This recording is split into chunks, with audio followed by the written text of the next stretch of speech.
Uau! 1 Samuel capítulo 10. Tomou Samuel um vaso de azeite e lhe o derramou sobre a cabeça e beijou e disse: não te ungiu porventura o Senhor por príncipe sobre a sua herança, o povo de Israel? Quando te apartares hoje de mim, acharás 2 homens junto ao sepulcro de Raquel, no território de Benjamim, em Zelza, os quais te dirão: acharam-se as jumentas que fostes procurar, e eis que teu pai já não pensa no caso delas, e se aflige por causa de vós, dizendo: que farei eu por meu filho? Quando dali passares adiante, chegarás ao carvalho de Tabor, e ali te encontrarão 3 homens que vão subindo a Betel, um levando 3 cabritos, outro 3 bolos de pão, e o outro com um odre de vinho. Eles te saudarão e te darão 2 pães que receberás da sua mão. Então seguirás a Gibeá Elohim, onde está a guarnição dos filisteus, e há de ser que entrando na cidade, encontrarás um grupo de profetas que descem do alto, precedidos de saltérios, tambores e flautas e harpas, e eles estarão profetizando. Aleluia. O Espírito do Senhor se apossará de ti, Saul, e profetizarás com eles, e tu serás mudado em outro homem. Quando esses sinais te sucederem, faze o que a ocasião te pedir, porque Deus é contigo. Deus é contigo. Deus é contigo. Tu, porém, descerás adiante de mim a Gilgal, e eis que eu descerei a ti para sacrificar holocausto e para apresentar ofertas pacíficas. 7 dias esperarás até que eu venha ter contigo e te declare o que hás de fazer. Sucedeu, pois, que virando-se para ele, para despedir-se de Samuel, Deus lhe mudou o coração, e todos esses sinais se deram naquele mesmo dia. E chegando-se eles a Gibeá, eis que um grupo de profetas lhe saiu ao encontro, e o Espírito de Deus se apossou de Saul, e ele profetizou no meio deles. Todos os que dantes o conheciam, vendo que ele profetizava com os profetas, diziam uns aos outros: o que é isso que sucedeu ao filho de Quis? Está também Saul entre os profetas? Então um homem respondeu: pois quem é o pai deles? Pelo que se tornou em provérbio, está também Saul entre os profetas? E tendo profetizado, seguiu para o alto. E tendo profetizado, seguiu para o alto. Bendito é o teu nome, Senhor. Fala de uma maneira simples e objetiva nos nossos corações, que a verdade do teu reino seja, Senhor, nesta hora ministrada e revelada ao nosso espírito. Abre os olhos do nosso coração, Senhor, e fala conosco de uma maneira, Senhor, Pai, peculiar, de uma maneira individual, de uma maneira poderosa, uma maneira onde a voz do Senhor, como o som de muitas águas, venha transformar o nosso ser, venha mudar a nossa sorte, venha restaurar as nossas vidas, venha santificar o nosso coração e venha nos levantar, Pai, em honra, para que possamos continuar nessa jornada, olhando para o autor e consumador da nossa fé, que é Jesus. Glorificado seja o teu santo, precioso e doce nome, o nome de Jesus, na qual nós oramos e agradecemos em nome de Jesus. E quem crê diga amém. Quem crê diga amém. Deus está levantando o primeiro rei de Israel. Diga assim comigo: Deus está levantando o primeiro rei de Israel, chamado Saul. E querido, neste momento em que Deus está levantando um homem, Deus está tirando este homem de uma jornada, de um caminho de naturalidade, para agora viver um caminho de sobrenaturalidade. Deus agora está tirando Saul de uma vida cotidiana normal, uma vida que ele vivia todos os dias na normalidade da vida, para caminhar agora num caminho aonde ele experimentaria o que é viver na dependência de Deus, aonde ele experimentaria o que é viver a graça, a misericórdia e a bondade de Deus, aonde ele experimentaria o que é viver guerras e batalhas e saber o que é vencer quando Deus age no meio de uma luta. Este homem chamado Saul, e estava vivendo a sua vida cotidiana normalmente, estava ali sem muitas preocupações, mas de repente Deus levanta um profeta para ir de encontro a ele. Deus levanta um homem para ir de encontro a ele. Quantos profetas Deus já enviou para ir de encontro a você? Já teve essa situação? Quem já experimentou essa situação? Uau! Rogério ali já levantou as mãos, aleluia. Eu sempre digo ao Rogério, né? Depois do nome de Jesus, o nosso nome é o mais lindo, aleluia. Uau! É poderoso. Deus é bom demais, que nome bonito. Eu não estou legislando por causa própria, aleluia. Coincidências da vida, Jesucidências, né? Mas veja Saul vivendo a sua vida, assim como o pastor Pierre e a pastora Silvana, nem pastores eram. A pastora estava contando hoje lá no café como foi toda a unção pastoral que Deus fez da igreja que foi. E eu estava pensando nisso, vivendo uma vida normal, tinha tudo para ser um grande empresário, tinha tudo para viver uma vida em Santa Catarina, né, num lugar feio, num lugar que vocês nunca vão para lá, porque é muito feio Santa Catarina, aleluia. Não, eu estou brincando, irmão, um lugar lindo, poderoso. Vai lá, irmãos, vai para a casa do pastor, aleluia, para a casa do pastor Tony, é uma bênção. Se Deus quiser, daqui 15 dias a gente vai estar lá ministrando o aniversário da igreja deles também, e vai ser sobrenatural o que Deus vai fazer lá. Irmãos, deixa eu te dizer algo. Quantas vezes nós estamos vivendo esta nossa vida na normalidade, mas Deus olha para as pessoas, para o seu povo, e Ele diz: eu preciso estabelecer o meu governo na terra. É por isso que Deus, quando gerou, lá no início do Gênesis, quando Deus cria o homem, criou Adão e Eva e trouxe uma palavra para eles naquele santuário chamado Éden: vocês precisam agora ser fecundos, vocês precisam se multiplicar, e vocês precisam dominar a terra, governar a terra. Nós estivemos em Fortaleza e o tema do congresso era o reino de Deus manifesto. Estaremos em Campinas daqui 2 semanas ministrando sobre o poder do reino de Deus manifesto. Sabe o que é o reino de Deus? Reino de Deus não tem nada a ver com igreja física, e reino de Deus não tem nada a ver com isso aqui, pedra sobre pedra. O reino de Deus, meu irmão, é o direito legal do governo de Deus se manifestar. É o direito legal de Deus manifestar o seu governo, só onde Ele manifesta o seu poder. É o direito legal, meu irmão, de Deus manifestar sua autoridade naquele lugar. Ah, meu irmão, o reino de Deus é, meu irmão, a extensão do próprio Deus manifesto naquele lugar. Deixa eu te dizer uma coisa: o reino de Deus chegou a Nazareno. Sabe por quê? Meu irmão, por causa de você, é por causa da igreja de Cristo, é por causa da igreja gloriosa, a despeito do nome, da placa, se é Assembleia de Deus, se é Deus é Amor, se é a comunidade, se é batista, presbiteriano, metodista. Meu irmão, não é a denominação, é o reino de Deus. É o reino de Deus, para Deus se levantar e manifestar este poder deste reino, agora trazendo a sua extensão do seu ser, dos seus atributos, da manifestação daquilo que Ele é na terra, através de uma igreja gloriosa, uma igreja viva.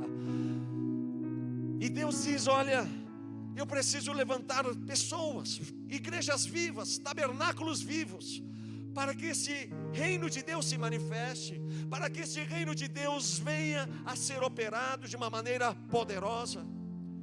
Deus trouxe a palavra lá no início: vocês precisam dominar a terra, vocês precisam governar a terra, vocês precisam dominar tudo isso.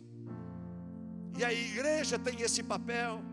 E nós somos a igreja. Não jogue a responsabilidade para os pastores, para os líderes de ministério. Não, nós que temos Jesus, nós somos a igreja viva. Então é nossa responsabilidade, meu irmão, implantar este reino, o governo de Deus, evangelizar, ganhar almas. Meu irmão, aonde nós temos ido pela graça do Senhor, meu irmão, temos evangelizado e ganho muitas almas para Jesus. Louvado seja o nome do Senhor. Você não fica feliz? Pelo menos eu fico quando eu ganho uma alma, meu irmão. E quando eu ganho um monte, então eu fico mais feliz ainda. Porque eu não consigo entender um crente dizer que é crente e não ganhar uma alma para Jesus num ano todo. Não consigo entender, não é na minha cabeça. Ah, você fala isso porque você é pastor. Não, não é porque eu sou pastor, meu irmão, é no supermercado. A gente estava contando, meu irmão, é no dia a dia, na rua, é os amigos. A gente evangeliza, a gente fala de Jesus, a gente ora pelas pessoas e a gente vê o poder de Deus se manifestar e as pessoas se curvando diante de Jesus. Meu irmão, você não precisa pregar muito hoje. As pessoas só querem um abraço, elas só querem um toque, um bom dia. A pastora sempre diz isso: só dá um bom dia olhando com o rosto feliz, você vai ver, você ganhou aquela vida naquele dia, e você tem a porta aberta para introduzir Jesus no coração dele. Deus agora vai levantar o primeiro rei de Israel, um homem que vivia uma vida normal, como você vivia uma vida normal, uma vida no padrão humano, e o padrão humano muitas vezes determina coisas que é contrário ao reino de Deus. Meu irmão, não dá para viver a racionalidade, viver pela razão humana, viver as tradições humanas, e você querer viver a fé. Meu irmão, a fé e razão não dá para caminhar juntos, é água e óleo. Pastor, eu preciso, porque todo mundo aqui faz assim, porque o mundo é assim. E Deus diz: você não é deste mundo. Uau!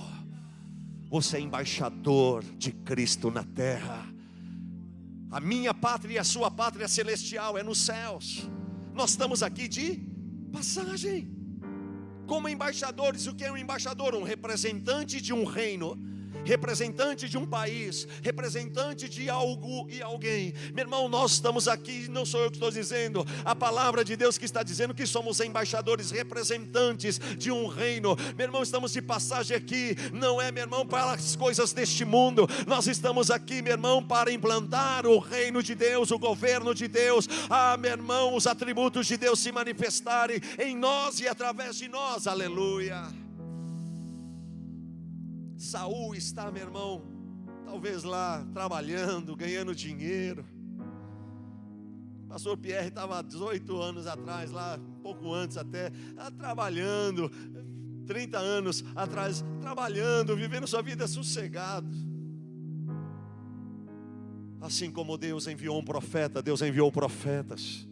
E diz: pastor, não era pastor, né? Pierre, Silvana, Deus os levantará para implantar o reino de Deus, o governo de Deus, manifesto na terra através de vocês, em vocês e através de vocês. E eles precisavam responder para esse Deus: sim ou não, vou ou não vou. Eu dizia aos jovens na primeira noite: o que Deus espera, tudo já está preparado e pronto. O que Deus espera é só uma resposta, uma atitude sua. Qual é a sua resposta diante da verdade que está sendo ministrada ao seu coração? Qual é a sua resposta para Deus? Não é para nós, não é para mim, não é para homens. A resposta para Deus, do que Deus tem falado ao seu coração. E então esse profeta Samuel chega para Saul, e a primeira coisa que ele faz, ele dá um beijo no rosto de Saul. Diga assim: Samuel. Não, mas fala com fé, irmão. Samuel, o profeta, deu um ósculo santo, deu um beijo no rosto de Saul. Uau! A Bíblia diz que Samuel o beijou, o saudou e disse: não te ungiu porventura o Senhor por príncipe, e não te deu uma herança chamado povo de Israel? Eu fico imaginando, querido, um homem natural, um homem que vivia o seu cotidiano, um homem que estava trabalhando sem perspectiva nenhuma, talvez não queria nada, não pensava em nada. Agora chega um profeta do nada e diz assim, ele beija ele e diz assim: não te ungiu o Senhor, e ele não te deu uma herança chamada povo de Israel. Uau! Ei! Se imagina você andando na rua, alguém para, te cumprimenta com um beijo no rosto e traz uma palavra de Deus para você. Deus te ungiu e Deus te deu uma herança, um povo chamado Israel. E ele não entendeu talvez nada. Pastor, você entendeu quando Deus te chamou 30 anos atrás, pastor, entender? Eu também não entendi, eu não entendo até hoje muitas coisas, pastor. Aleluia. Mas eu tive uma atitude, uma resposta para Deus. Os pastores tiveram uma atitude, uma resposta diante de Deus. Saul agora vai ter a oportunidade de dar uma resposta ou não dar uma resposta à palavra que Deus está trazendo. Eu sempre gosto de enfatizar isso. Eu sempre trago isso para a minha vida todos os dias. Antes de Deus levantar alguém para governar, para implantar o seu governo e o seu reino na terra.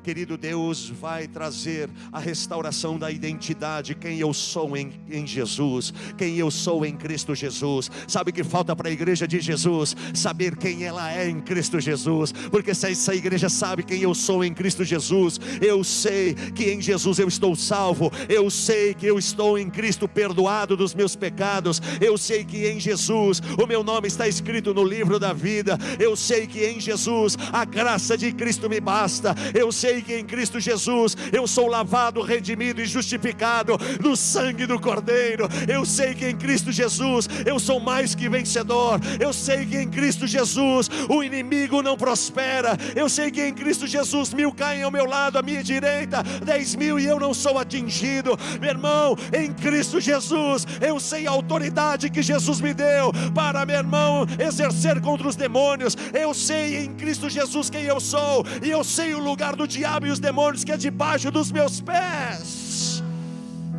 Se todos nós como igreja soubéssemos quem nós somos em Jesus de verdade e praticássemos isso, uau, eu fico imaginando, e esta igreja avançando, ganhando almas, implantando o reino, há curas, milagres, sinais, maravilhas, pessoas batizadas com o Espírito Santo, meu irmão, batismo todos os meses, e meu irmão, as pessoas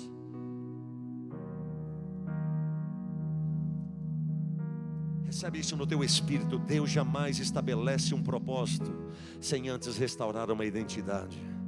Vou repetir, Deus jamais estabelece um destino na sua vida sem antes mexer e trabalhar na sua identidade, porque a minha e a sua identidade estava deformada por causa do pecado. A minha identidade e a sua identidade foi deformada por causa, meu irmão, da nossa formação. Quem sabe você aceitou Jesus com 30 anos, mas esse 30 anos sem Jesus, meu irmão, que você viveu, e o diabo pisando, humilhando, meu irmão, usando os seus pais para te rejeitar, para te humilhar, para te espancar, para abusar sexualmente de você. Quantas são as marcas que nós carregamos, e agora uma identidade é deturpada ao longo da nossa história de vida. Meu irmão, quantos estão dentro da igreja ainda com uma identidade deturpada? Quantos dentro da igreja se sente, meu irmão, debaixo de um espírito de autocomiseração, a coitadinha, o coitadinho de Jesus? Você não é coitadinho, nem coitadinho de Jesus, você é príncipe aos olhos de Deus, você tem uma identidade restaurada em Jesus. Eu não aceito a pessoa dizer, o pastor é um coitadinho. Quem é você para dizer que eu sou coitadinho, quando a Bíblia diz que eu sou príncipe aos olhos de Deus? Quem sabe você foi abandonada pelos seus pais, quem sabe nem pai você teve, e então o espírito de orfandade tomou conta da sua vida, e você viveu com uma identidade de órfão, sem pai, sem paternidade. E então Deus precisa restaurar uma identidade para alinhar um destino. Deus precisa restaurar uma identidade para revelar o destino. Eu sei que antes de ser pastor, eu sei, Pierre e Silvana, que antes de vocês serem pastores, Deus olhou para vocês e viu uma identidade totalmente deturpada. Quando viu para mim e para Flávia, viu uma identidade deturpada. Mas Deus disse, olha, não te ungiu o Senhor por príncipe, Ele não te deu uma herança, um povo que te aguarda. Veja, querido, o que Deus está fazendo com Saul. Deus está mexendo na identidade dele. Ei, ninguém vai se tornar rei sem antes se tornar um príncipe. Meu irmão, ninguém se torna um rei sem antes assumir uma identidade de príncipe, para que você viva um destino de rei, de reino, para reinar e governar um povo chamado Israel. A identidade é restaurada. Neste aniversário, deixa Deus restaurar a sua identidade. Deixa Deus quebrar toda a mentira de uma identidade falsa do diabo. Você não é a miserável, você não é orgulhoso, você não é a nervosinha de Jesus, você não é o complexado, você não é a depressiva, você não é a pobrezinha, você não é a coitadinha, você não é o coitadinho. Você é príncipe aos olhos de Deus. Você em Jesus é príncipe e princesa aos olhos de Deus, para agora reinar e governar no reino de Deus manifesto na terra. Eu posso ouvir um amém? Você pode aplaudir Jesus e glorificar a Ele por causa dessa identidade que Jesus restaurou. Aleluia.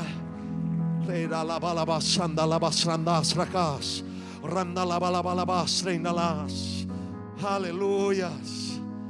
Aleluias. Aleluias. Sabe qual é o problema, pastores? Muitos querem viver destinos no reino de Deus na vida deles, mas não conseguem, sabe por quê? Porque não permitem Deus trabalhar na identidade deles primeiro. Meu irmão, não existe destino de Deus revelado no teu espírito para você viver o governo de Deus, sem antes Deus restaurar a sua identidade. Meu irmão, tome uma posição em Jesus hoje, decida hoje. Esses jovens saíram do acampamento, do retiro, meu irmão, dizendo: eu sei que eu sou um cristão e vou viver o temor de Deus, eu vou viver levar Deus a sério. Eu não sou um crente para brincar com aquilo que não é para ser brincado nesses dias. Eu vou levar Deus a sério. Aleluia.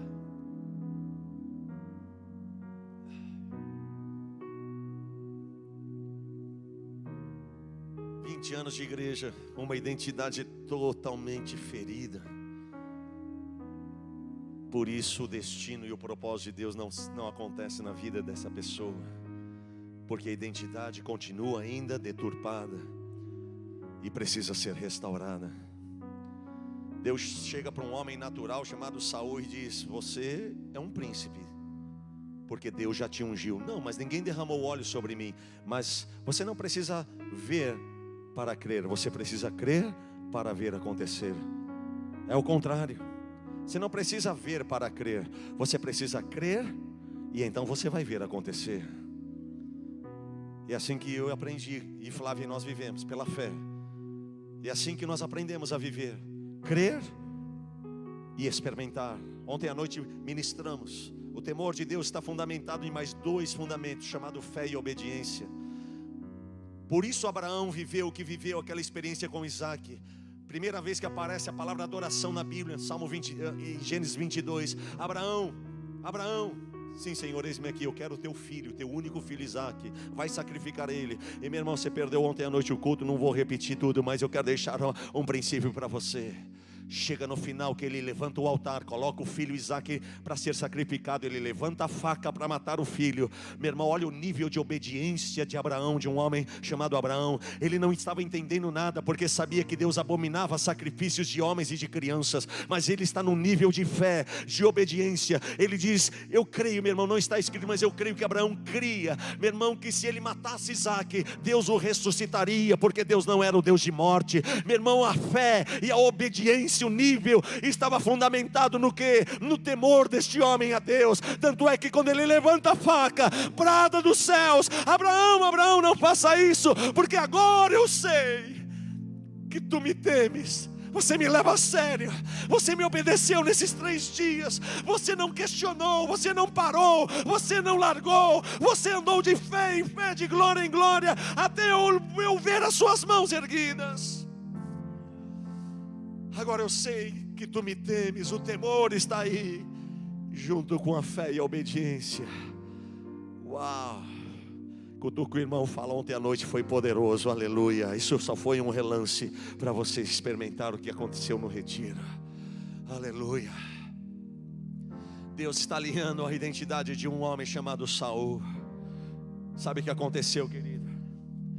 Saul agora, ele diz: sabe de uma coisa, Samuel, profeta, eu não posso viver isso que você está me dizendo, é loucura aos meus olhos. Sabe por quê? Porque eu estou desesperado, eu estou passando um dos momentos mais difíceis. As jumentas do meu pai fugiram, sumiram. E jumenta significa trabalho, significa recurso. Era o animal que eles usavam para trabalhar e gerar dinheiro, recurso. Significa: na casa de Saul não tem comida, na casa de Saul não tem como levar comida, os animais sumiram. Na casa de Saul, o pai de Saul está desesperado porque não tem ferramentas para trabalhar. Meu irmão, na casa de Saul há um desespero porque não há mais recursos. As jumentas sumiram. E Saul olha para a palavra profética: você é príncipe e você vai se tornar um grande rei de um povo chamado Israel. Ele olha essa palavra e o diabo mostra outra palavra: olha para a sua casa, vocês estão passando necessidade. Olha para a sua casa, vocês estão cheios de problemas financeiros. As jumentas sumiram, seu pai está lá chorando. E os dois cenários estão diante de Saul. Todas as vezes que Deus vai fazer algo, Ele mostra algo para nós que Deus vai fazer na nossa vida, na nossa família. Sabe o que o diabo faz? Ele vem com outro cenário para te mostrar. Olha a sua vida, olha a sua vida financeira, olha a vida dos seus filhos, olha a sua casa, olha o seu casamento como está. Olha, alô, é verdade ou não é, irmãos? Ou só comigo acontece isso? E nessa hora, o diabo quer gerar um conflito. Será que eu creio na palavra de Deus, que eu vou ser um rei, e um povo está me esperando, chamado Israel? Ou eu vou atrás das jumentas, da necessidade da casa do meu pai? E sabe, meu irmão, pós-pandemia, o que a igreja está fazendo? A igreja está dizendo: eu tive muitos prejuízos na pandemia, eu preciso recuperar o dinheiro que eu perdi na pandemia. Eu vou abandonar as coisas de Deus para buscar atrás das jumentas o que eu perdi, o que eu preciso ser restituído. Aí vai atrás de recurso, e esquece daquilo que é a promessa e a verdade do reino de Deus.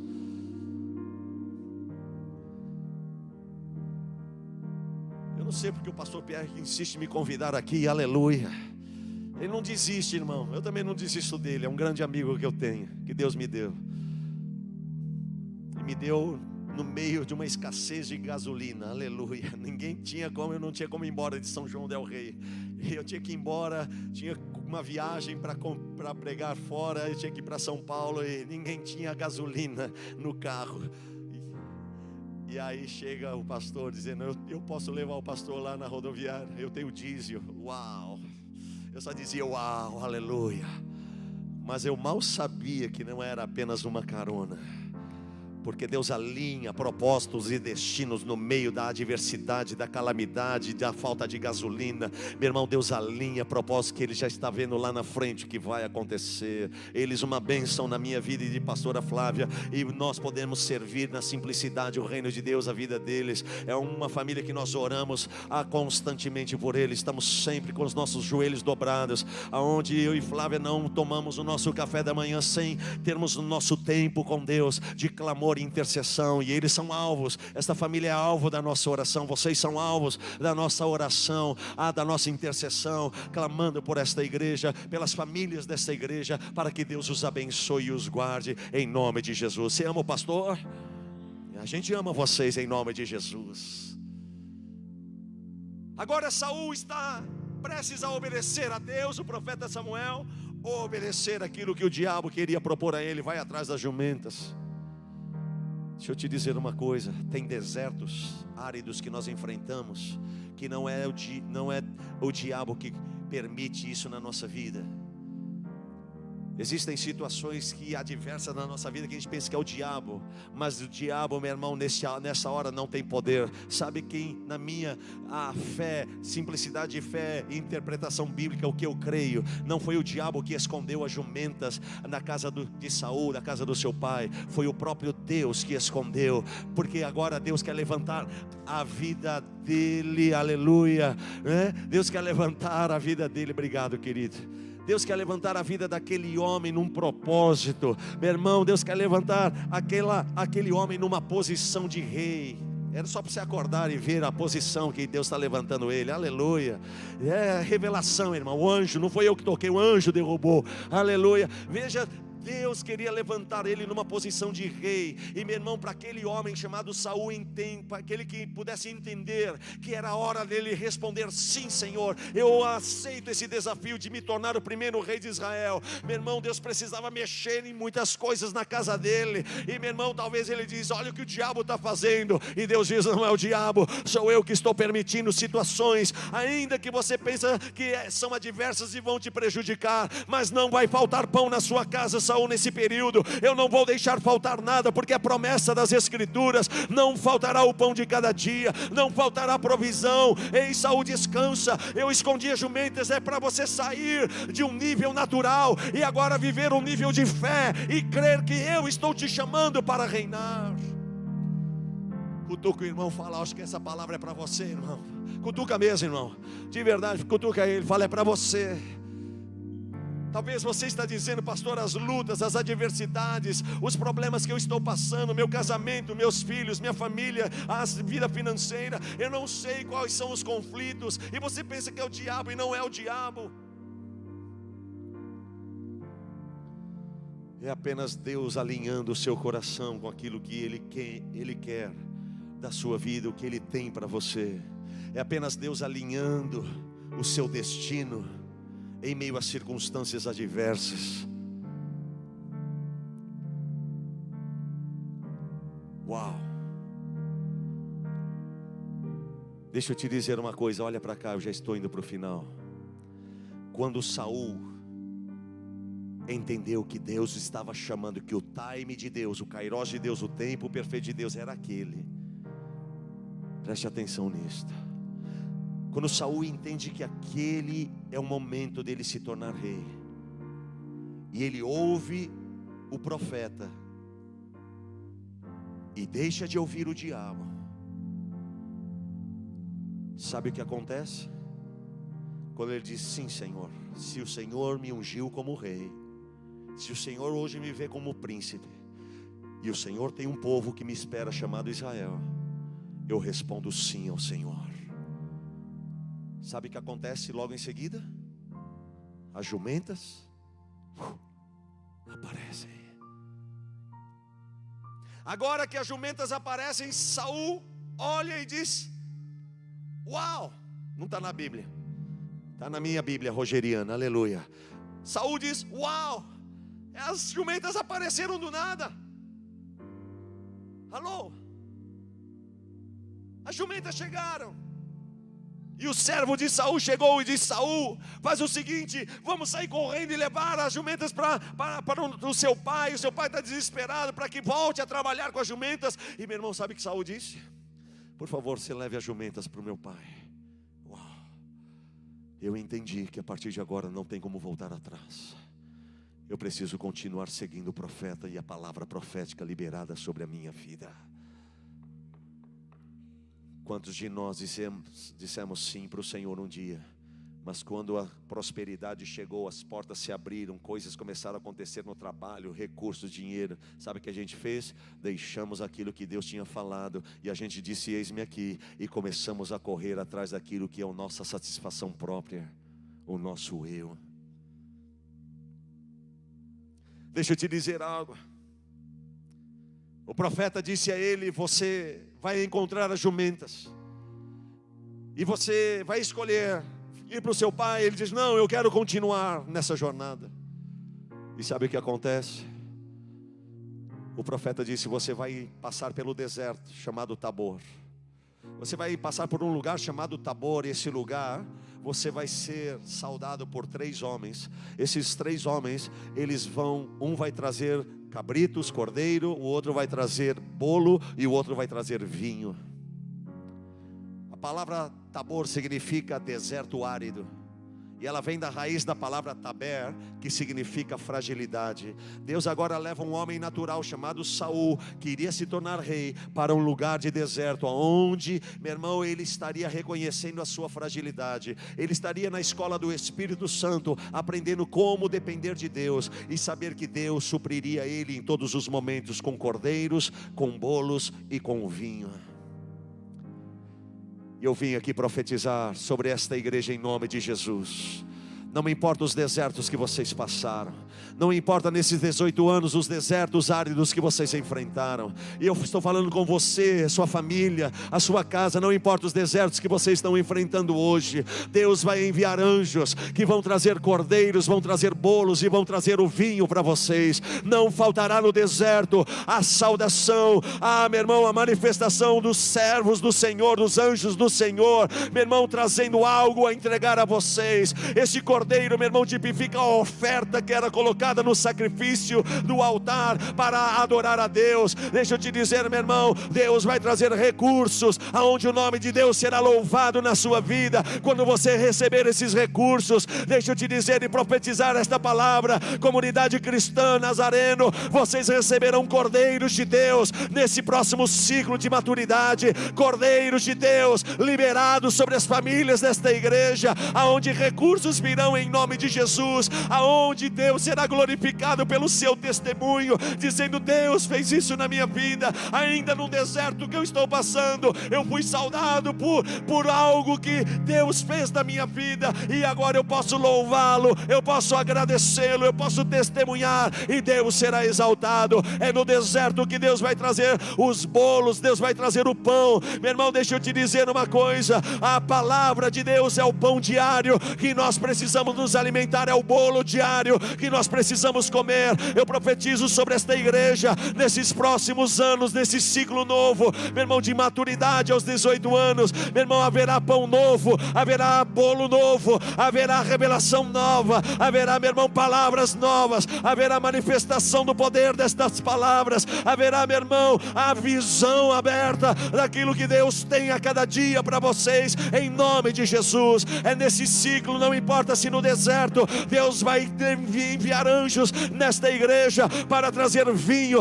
O vinho tipifica, meu irmão, a liberação do Espírito Santo, a manifestação e ação do Espírito Santo. Não vos embriagueis com vinho, na qual há dissolução, mas enchei-vos do Espírito, enchei-vos do Espírito. Uma igreja cheia do Espírito Santo. Eu posso ouvir um amém pelo menos, eu posso ouvir um aleluia, em nome de Jesus. Você pode aplaudir Jesus e, meu irmão, crer que Deus vai fazer. Aleluias, aleluias.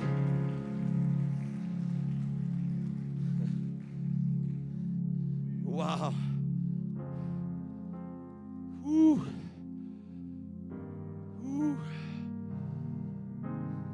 Meu irmão, se eu poderia, por causa do horário não dá, mas eu poderia contar coisas tão recentes que Deus tem feito na minha vida de Flávio.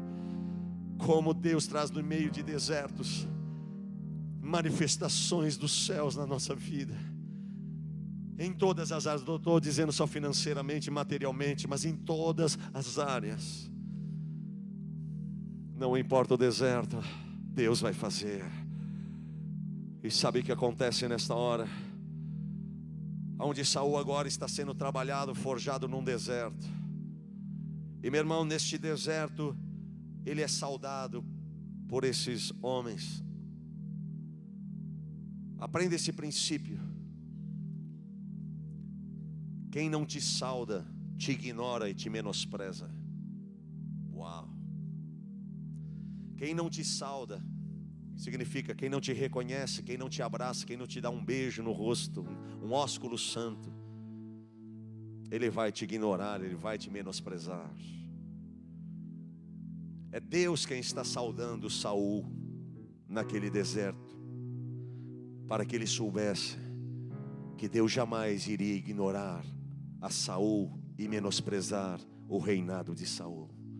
Que Deus estaria presente enquanto ele estivesse com temor em Deus. Deus estaria presente. E assim foi em grandes batalhas que Saul travou, cheio do Espírito de Deus, confiando em Deus, ele venceu todas as batalhas. Mas no dia que ele deixou de olhar para Deus, no dia que ele deixou de ser saudado por Deus, Deus está falando isso agora,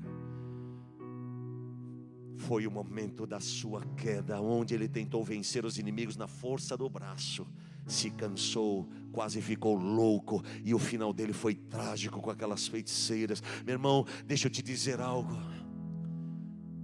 eu não quero deixar de ser saudado por Deus, pelos anjos do Senhor, pela manifestação da ação de Deus. Eu quero, meu irmão, continuar sendo reconhecido por Deus como um servo fiel. Sou perfeito? Não sou. Meu irmão, quantas falhas, mas pela graça e misericórdia de Deus eu estou aqui em nome de Jesus Cristo. É pela graça e misericórdia do Senhor que estou aqui. É pela graça e misericórdia que eu quero servir a Jesus ainda mais. É pela misericórdia e graça que eu quero ganhar muitas almas para Jesus.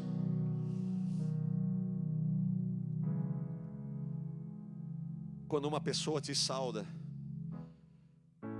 chega com um bombom e diz: uau, pastor, trouxe um bombom para você, aleluia.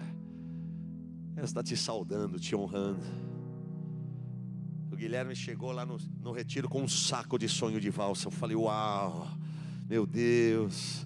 A irmã, esqueci seu nome, a Débora, chegou com uma latinha de Coca-Cola zero gelada. Eu falei: uau, Meu Deus, aí eu já tive a visão lá no céu, meu irmão, aquela cascata de Coca-Cola, com um saco de sonho de valsa chegando, Moisés comendo, Paulo comendo, a gente se deleitando, porque tem gente que pensa que no céu a gente vai ficar cantando o dia inteiro. Não, meu irmão, a gente vai comer muito sonho de valsa, aleluia. Pula essa parte que tem gente já com fome aqui. Veja, amados, em nome de Jesus, não deixe de ser saudado por Ele.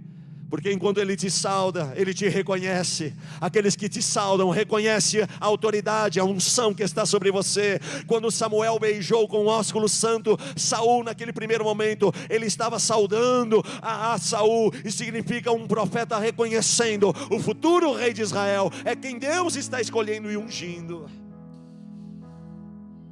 Aleluia. Não queira ser reconhecido por homens.